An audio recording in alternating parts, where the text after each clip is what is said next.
Alrighty, guys, we are in January, so we are going to go over the monthly section of the bullet journal, which comes after the yearlies and the quarterlies, and then we start the monthlies.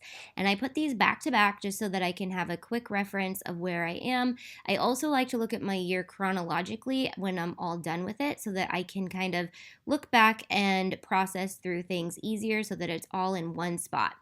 Okay, so my master to do I set up as home, family, and homeschool. And as you can see, I've already got kind of some bigger chunks of things to do for homeschool.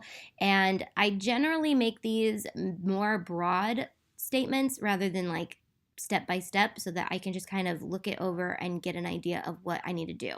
And then I have my habit tracker on the right, and I posted a picture of this on Instagram if you guys want to see a better photo of it. But I basically just picked a bunch of things that I want to create habits that I might either already be in the habit of or I need to work on. And then I set up my January and I'm absolutely in love with it. I used a pink color scheme and black and white flowers.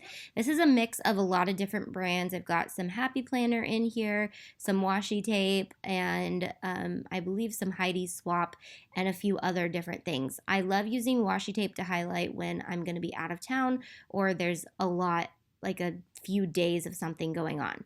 And then I will have my monthly reflection by next month and we can kind of look over that for February.